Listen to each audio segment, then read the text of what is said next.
Well, thank you, Brother Clive, and good morning, brothers and sisters.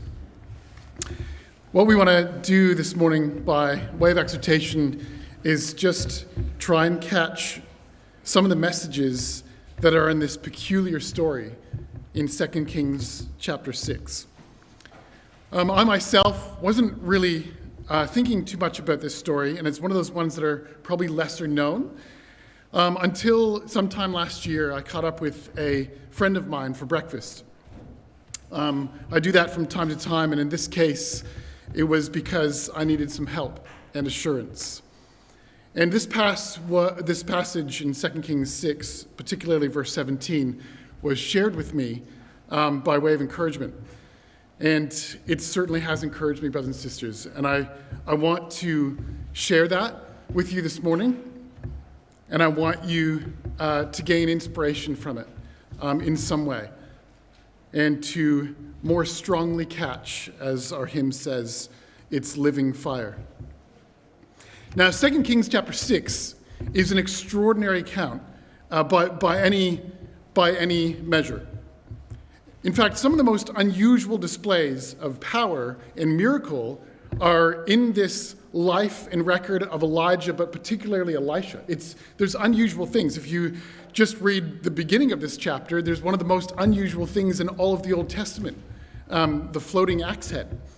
Right? So there's a lot of things that are going on in these passages in Israel's history. And what's happening with the people at this time that brings about these events through prophets like Elijah and Elisha is their departure from God. And that's what's going on. The whole record of 2 Kings opens up with Ahaziah falling out of his window, and he's injured. And the first place he turns to in the opening words of 2 Kings chapter 1 is the god of Ekron, Beelzebub. And so an angel appears in the opening of this record and says, are you going to the god of Ekron because there's no God in Israel that can help you? And it's a rhetorical question, right? It's an indictment on the people of Israel. They're turning away from God. They're ignoring his presence. And so, brothers and sisters, this story is one of a number that is trying to turn the people of Israel back to God and understand that he's right there with them, to recognize his presence in their nation and to trust and depend on him. Well, that's what's happening in this record. In particular, 2 Kings chapter 6 and the story that we read bears that out. It's a powerful lesson in this regard. Now, because we're looking at the prophet Elisha, who's one of the key prophets to Israel, we just do well this morning, brothers and sisters, in the back of our mind as we go through this story, to remember why Elisha is actually here. In the big picture, we're told at the end of the book of Chronicles that God sent his prophets to his people purely out of compassion. That's what the end of Chronicles tells us. He sent his prophets because he had compassion on his people. And interestingly, the lessons that are going to be here for the people of Israel to trust in God are not just for Israel. All this time through this record, you actually find that there's lessons for the surrounding nations as well. I mean, chapter 5, we know the story of Naaman and his leprosy. That wasn't just Israel, that was Syria as well. And again, Syria is going to learn a powerful lesson about the God of Israel. So it's not just for Israel, it's going to be a light to the nations around them, what God is doing. So we're going to call our theme this morning, Pray for Sight. That is what I believe is one of the key messages in 2 Kings chapter 8, verses 8 to 23. When we say that, brothers and sisters, we know that all of us need sight. We need sight to walk and to go about our daily business. And when we lose sight, things become more difficult. But this morning, brothers and sisters, I don't mean sight in the sense of understanding what's going on or insight into what God's providence is doing in our life. What I mean simply by praying for sight this morning is just to see him and his presence near us. Not to understand what God is doing necessarily, brothers and sisters, but to just have faith that he's right there beside us. That's the sight we're talking about this morning. Not praying for God to do something necessarily, but praying that you might see him in your life by faith.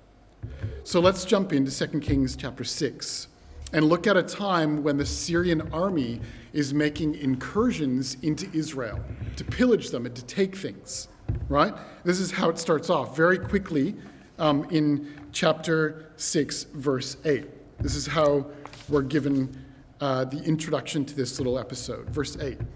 Now the king of Syria was making war against Israel. And he consulted with his servants, saying, my camp will be in such and such a place. Now that's a beautiful opening to this episode, brothers and sisters. What you want to do is just imagine what's going on here for a minute. The king of Syria has maybe some sort of council room. He's got a room where he's got his top advisors together. It's a pretty big army, so there's probably a few of them. He's got his whole council together, sitting around a table, and he's making the next plan to invade Israel, making an incursion. And he says to them, we're going to camp out to base our invasion in such and such a place. Now what I want you to think about this morning is the way we read that when we read the record. The record is we are kept in the dark. We don't know where such and such a place is.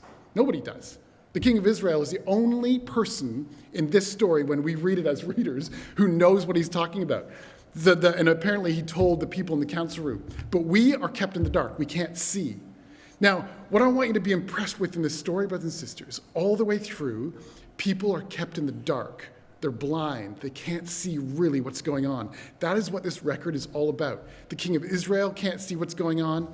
Elisha's servant can't see what's going on until a certain point. The Syrian army becomes blind until they get their sight back, right? What's going on in this story is people can't really see what's going on. And the point is, we need to.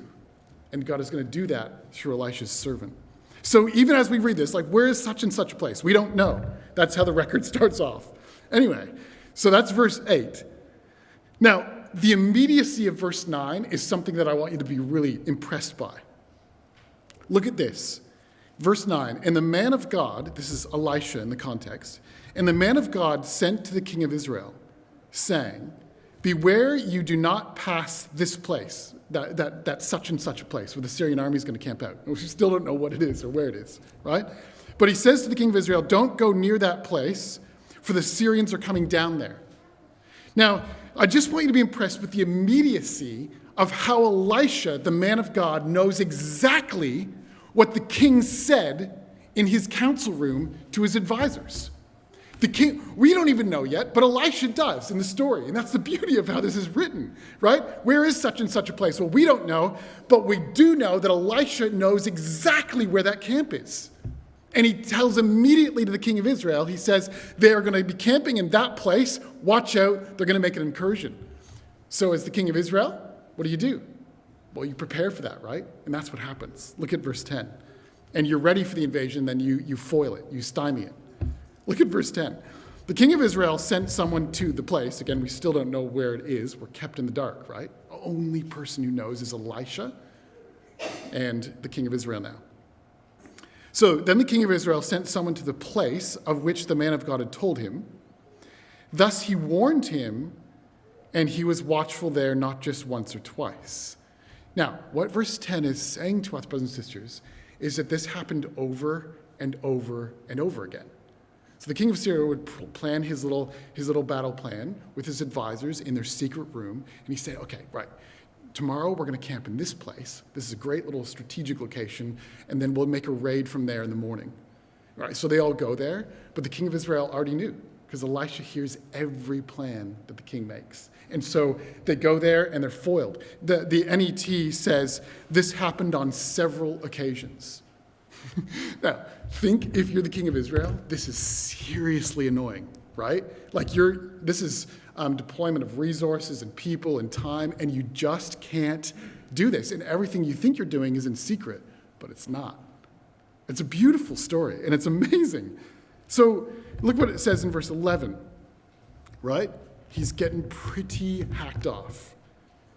Therefore, the heart of the king, in verse 11, of Syria was greatly troubled by this thing. And he called his servants, right, back into that little council room. He called his servants and said to them, will you not show me which of us is for the king of Israel? Now, I think, brothers and sisters, if you kind of just dig into this a bit, the Hebrew is much stronger. and it's slightly sarcastic. This is what the king of Israel, you can imagine, right? The king of Syria. He's in his room, and basically I feel what's going on with a little embellishment, but the angst is in the Hebrew. He slams his fist on the table, and he says, "Who isn't on Israel's side here?" Right? It's a cutting remark. In other words, he thinks he knows, he can't actually see yet, right? He thinks he knows that they're all traitors. They're all stabbing him in the back. They all are secretly telling his plans. And yet none of them have done that. And he's so hacked off that they're betraying him. He has no other way to explain it. Now look at verse 12. We're literally just going through the story because it's so amazing.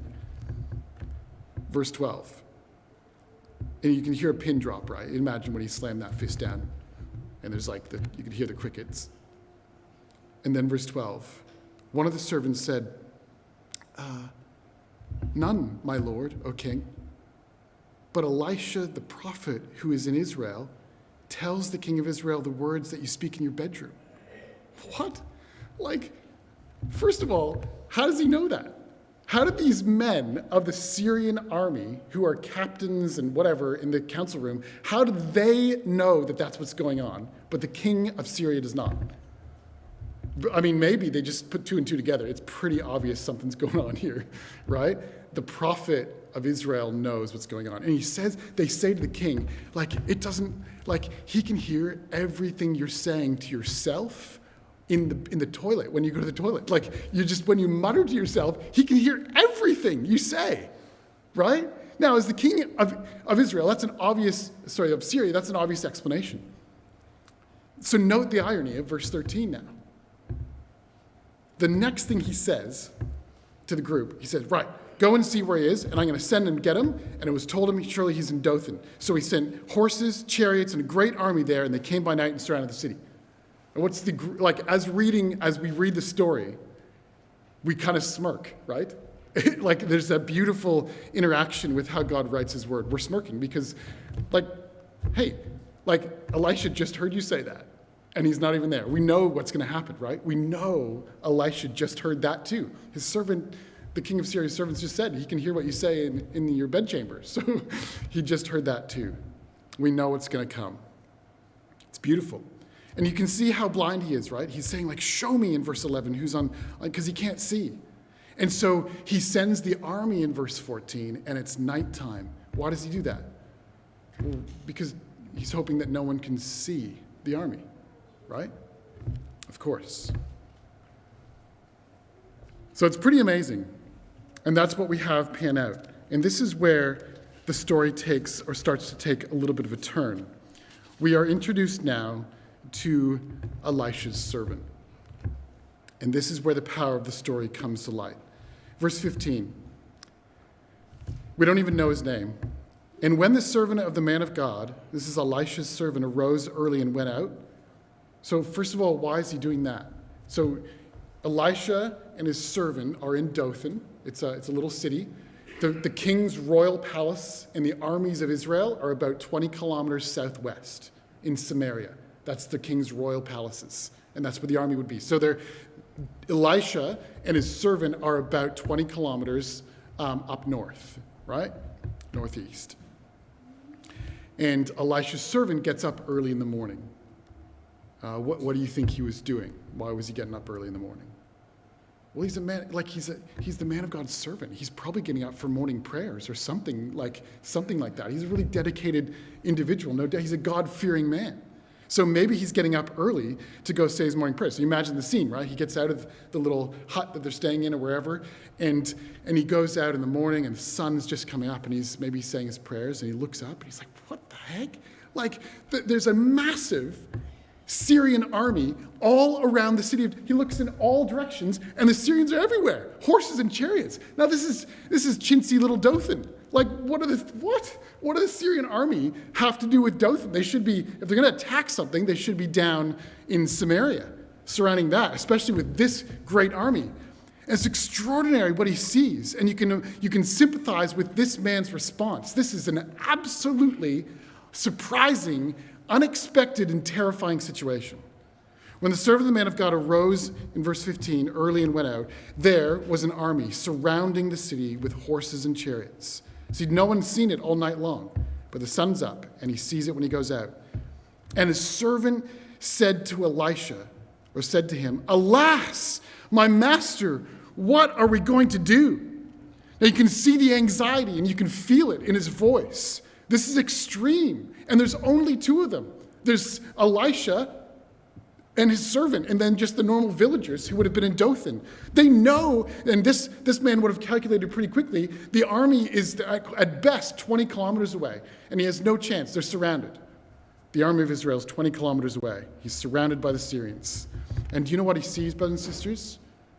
He sees the problem, and it's terrifying. And he feels exasperated. There's no way out. What would you do? You can feel the cold sweats coming on as Elisha's servant.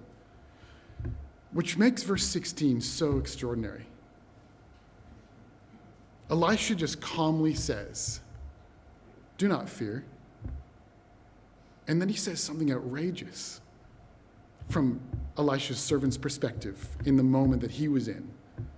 "For those who are with us are more than those who are with them."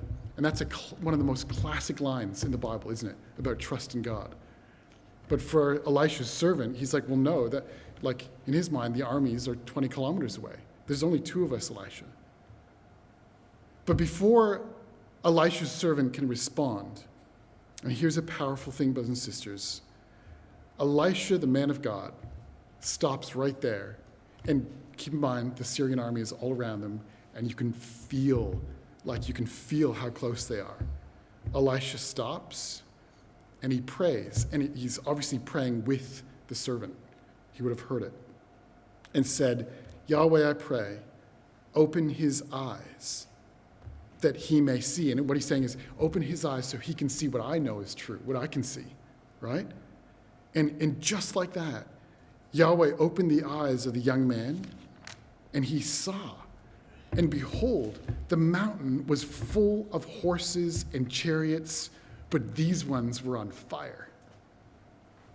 And they were all around Elisha. And presumably, because he's right next to his servant, they're all around them. So whatever little mountain that they were on, they could see, he suddenly saw this enormously powerful vision of a reality. That's how we're meant to take it. That there's all these horses and chariots, but these ones are on fire. This is a manifestation of God in all of his glory and power. And you know, brothers and sisters, what's amazing about what God helps this young man see is that it's relevant to what he's experiencing and the trouble that he's going through. He feels he's surrounded by horses and chariots. So God shows him that he's actually surrounded by horses and chariots that are on fire, that are much more powerful. And that's beautiful. So let's just stop for a moment and think, brothers and sisters, of how powerful what Elisha does is. He prays that his servant can have open eyes. He prays for someone else to see. Now, if I was Elisha, my instinctive maybe response would have been, maybe yours too, right? Was just praying that God would obliterate this army in an instant. Like, we're trapped, please do something. But he doesn't. What he does is pray that his servant can just see that God is there. Whatever God will do, he just wants to know, and his servant to know by faith, that God is all around. He's got this. Right when you feel like he may not. Instead of seeing the problem, Elisha wants his servant to see the power, right?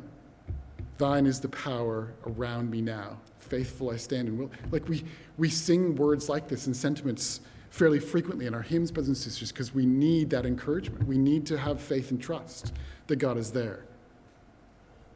So Elisha's the only one who really can see what's going on in this story. And now his servant can too.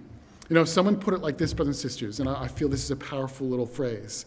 What this young man can now see is a clear glimpse of the sovereignty of providence, right? This is a clear, crystal clear vision now of the sovereignty of the providence of God all around him. You know, maybe that's a lesson, brothers and sisters, when we meet up with brothers and sisters over coffee, maybe we're down at the Greek, or wherever we are, right? When we meet up, maybe instead of just talking about our problems, maybe we do well to stop and pray about them too. It's all too easy to discuss and to talk and to vent and to, even complain, whatever sometimes we get caught up doing. But maybe we need, in our friendship groups or the people we catch up to, maybe just a little more often to stop and make a purposeful and spontaneous prayer. To pray that God will help us, not necessarily to understand why what's going on is going on, or circumstances in our ecclesia or our life or our family, but just to strengthen our faith that we know God is all around us. And he's got it. Not just to understand, but just to believe that he's there. I don't know how frequently brethren, maybe sisters do this more often than brethren, I don't know. But I've benefited from things like that recently, and I encourage us to do that more and to encourage each other to have open eyes to the providence of God, instead of focusing on what we see just around us. It's a powerful prayer to pray for open eyes. Do you know that this is nothing new, right? There was a psalm that was written years before this passage that said the truth of what we see. I want you to turn to Psalm 34. This is probably in your margin, but it just is beautiful. This psalm was written well before 2 Kings 6.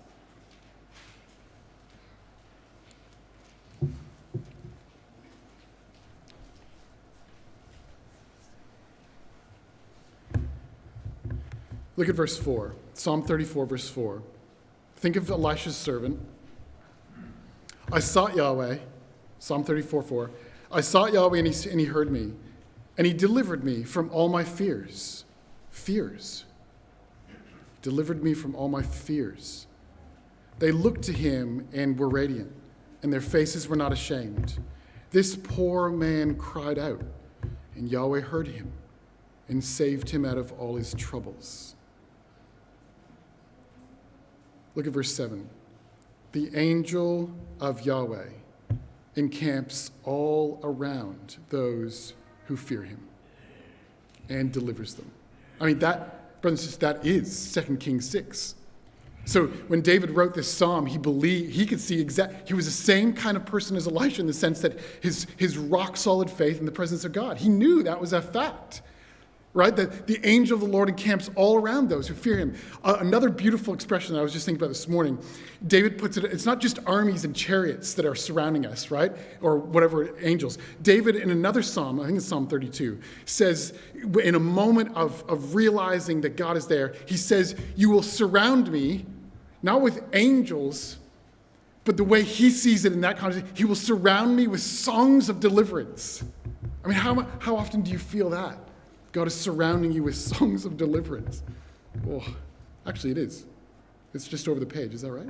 Yeah, Psalm 32, I just noticed. Verse 7, surround me with songs of deliverance. A couple psalms later, surrounding us with his angels. Now, we might think in Psalm 34, and rightly so, is messianic, brothers and sisters. This poor man is obviously the Messiah in its ultimate sense. But sometimes we can say, or think that some of these passages kind of apply to moments of great importance, like Jesus and his temptation, or Joshua and he's taking the land of Israel. But this psalm says it's applying to everyone who fears Yahweh. Right? So we have to believe that. This promise of strength and surrounding is a promise to those who fear God. That's you and me. Psalm 34 later in verse 15, look what it says. The eyes of Yahweh are on the righteous, and his ears are open to their cry. So we have to believe that's true. And that's half the battle, or more, brothers and sisters, to actually really firmly grip that in our faith, to believe that God is there. And it doesn't mean that God won't put us through trials, because he does. And he lets the righteous fall into temptations and trials that make them cry out to God. The psalmist has fears, and so did Elisha's servant, and so do you and I from time to time. But God knows, and he's there. This is a similar sense to what that Hebrews 1 says, that the angels are there to minister to those who will inherit salvation. We need to believe that, brothers and sisters. We rarely wake up in the morning to circumstances as dramatic and faith challenging as did Elisha's servant that morning around 845 BC. But it can happen. More common to our experience, however, is probably less dramatic issues, maybe less life-threatening. However, we need sight all the same. To see that God's ministers to those who will inherit salvation are not merely commissioned for drastic times, but to our daily choices and challenges and our daily fears and failures. See, brothers and sisters, we may have challenges that face our members in the body. And we heard about some of those in the announcements this morning, and they're everywhere.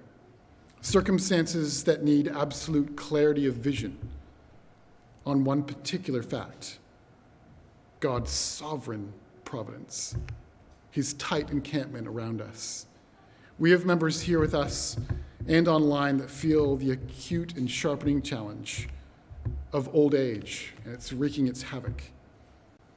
We have teenagers and those in early 20s who are far from being able to relate to those challenges necessarily, but they have their own pressures of social and sexual natures that can be distressing and entangling.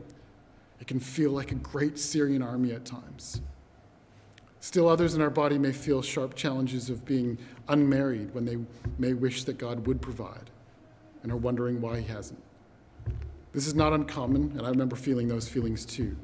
It brings on other unspoken and misunderstood personal challenges that only those who are going through it can experience and know what it's like at times, maybe anxiety. For others, it's physical sickness and uncertain medical outcomes that weigh seriously in those quiet moments on the mind, thinking about future and family. For others, there are deeply personal matters that feel Goliath-like and Syrian-like in their strength and how they impose themselves on different aspects of life. These perhaps are just some of the ones that we know about or personally feel or experience, but there are many more. Trials don't go away overnight, and nor did the Syrian army. Did you notice that?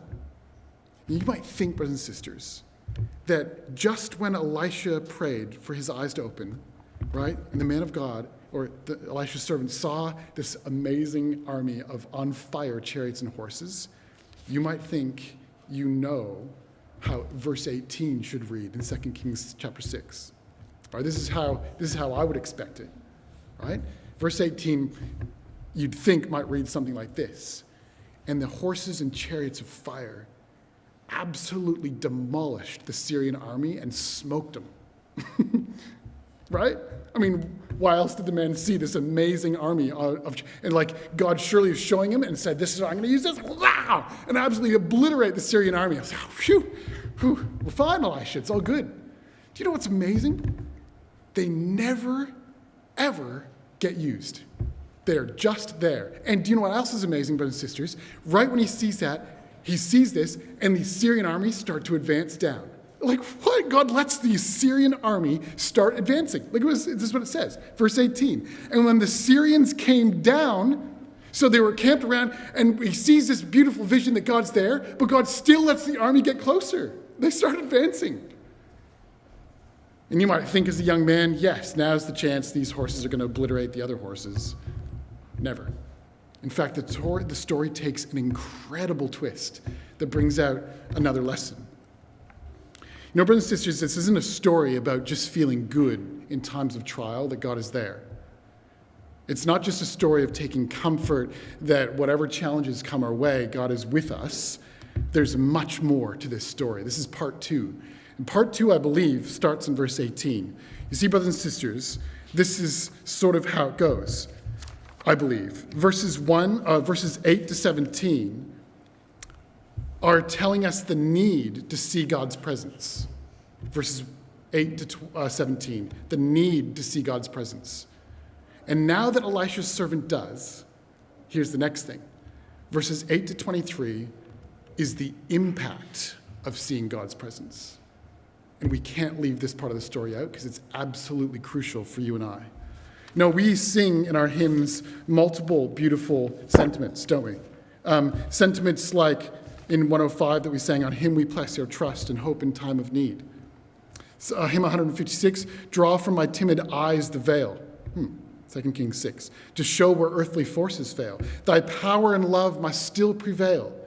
We sang it. Thine is the power around me now. Faithful I stand and will and vow. Hymn 238 later. Ours is the God of Jacob with his almighty powers. Hymn 284 later, this idea of turning our faith to sight. Now, brothers and sisters, those are all beautiful sentiments. But the purpose is not just to remain with a confident feeling. That should change our conduct. And that's what happens here in verse 18, right? Look what happens. This vision was not just to show the servant what God would do or how he would save. He doesn't. He doesn't even use them. This was actually so he could change his attitude to the situation. Now, this is amazing. Think about this. Right? The impact of what Elisha had on him, or the impact for Elisha and his servant on seeing God, is this. Right? Elisha prays that this army is not struck dead, but struck blind in verse 18. Why? Well, Elisha's not going to obliterate them. And he knows the horses and chariots on fire are not going to obliterate them either.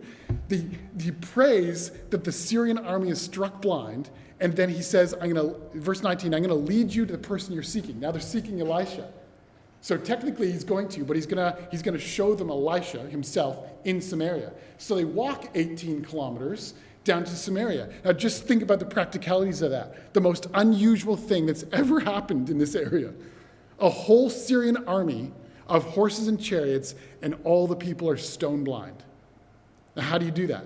Imagine leading your chariot and horses kind of walking down, and Elisha's like, come on this way. Like people are, the army is totally incapacitated. It takes them ages, but they walk to Samaria, they enter the gates, and they're in. In verse 20, this is staggering. Look what it says. So it was when they had come to Samaria that Elisha said, Yahweh, open the eyes of these men that they may see. And Yahweh opened their eyes, and they saw. And there they were, inside Samaria. It's like a surprise, right? And there they are. And imagine when your eyes are open, you've got all your military gig and gear and whatever, and you're suddenly in the enemy's royal city. Whoa. You know what's going to happen. It's just going to be obliteration in the city. But brothers and sisters, because Elisha and his servant know that God is all present and in control, they have no need to take out vengeance on the Syrian army. Note the difference to the king of Israel, who still can't see this. And his reaction to his enemies is telling. Look at verse 21. Now the king of Israel saw them and said to Elisha, my father, and there's extreme eagerness in the Hebrew here, right? He's like, shall we kill him? Shall we kill him? Yes. He's like, this is amazing. We're just going to obliterate my enemies. Maybe he should have stopped and prayed too and found the answer from God. But that's our knee-jerk reaction when we have enemies, you know, as Jesus calls them. Our instinct is not to love our enemies, is it? Our instinct is not to do good to enemies or feed them. Our natural instinct is usually to retaliate, to do something in return that's not right either. That's our human nature. But Elisha knows that God's present, so does his servant. So this changes how they handle the Syrian army. And I want you to feel that this morning, brothers and sisters. To believe that God is with us, thine is the power around us now. All those phrases aren't just meant to be comfort. They're meant to change our conduct, how we treat people. Because we believe that God is in control, we don't need to take things into our own hand. We don't need to retaliate or say that nasty word or post that nasty post. Like all those things come from a natural instinct where we try and handle things ourselves. And God says, no, it should change the way you treat people if you believe that I'm present and in control. And so it does. Do you know what they do? He rebukes the king of Israel, and then they put on, in verse 23, the most extraordinary feast. Verse 23, he prepared a great feast for them. And after they ate and drank, he sent them away, and they went to their master. So the bands of Syrian raiders came no more into the land of Israel. You see, brothers and sisters, this part of the story from verses 18 to 23 is the impact of seeing God's presence. It changes how you treat people. True? It's got to. Otherwise, what's the point in believing that God's there? And maybe we actually don't.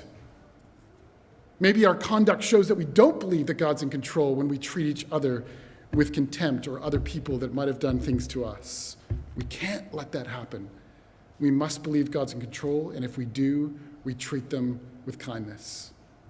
That's beautiful. Verse 23 is crazy. Like, little did Elisha's servant know when he woke up that morning and saw the Syrian army encamped around him.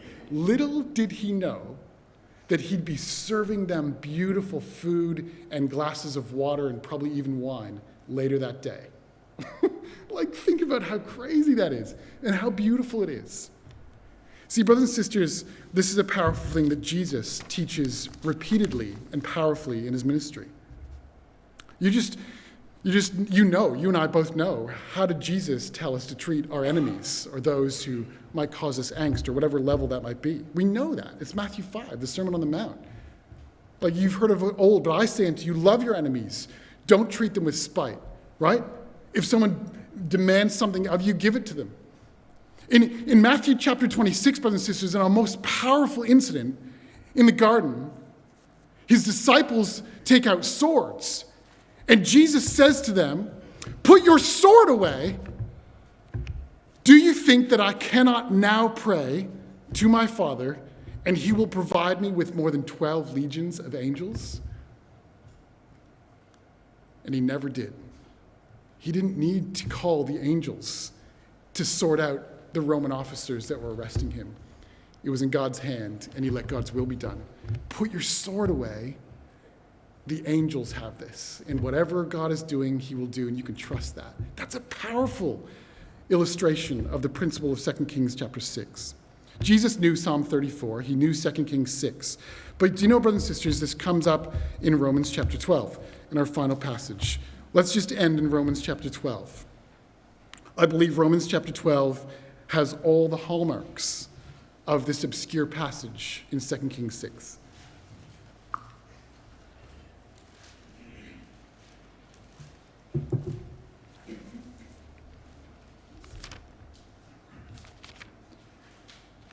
After explaining the gospel in beautiful detail and coming to the conclusion in Romans 8 that if God is for us, who can be against us? Here's the conduct that naturally comes out of that solid faith. Romans chapter 12, right? Be renewed in verse 1 in the spirit of your mind. What does it look like to trust in God? I believe this is what it looks like. So to understand the love of God and the gospel and what God's done for us, but also to believe that he's powerful and around us, this is how our conduct looks. Verse 10, be kindly affectionate to one another with brotherly love and honor, giving preference to one another. Right? These are beautiful words and very challenging discipleship words. Look at verse 14. Bless those who persecute you. Bless and do not curse. I mean, that's what happens in 2 Kings chapter 6. Look at verse 17. Repay no one evil for evil. Why not? And how can we do that? One, we know the gospel and what Christ is like, his example. Two, brothers and sisters, if we really believe that God's in control, why would we repay evil for evil? It's over to God. Look at verse 19. This is 2 Kings 6. It's worth writing in your margin. 2 Kings 6, 8-23. Beloved, do not avenge yourselves. Why not? Because Christ didn't. Because he put his trust in God. But rather give place to wrath, for it's written, vengeance is mine. I will repay, says the Lord. Therefore, here's 2 Kings 6. This is beautiful. If your enemy is hungry, and those Syrian army men were, feed him. Not kill him, feed him.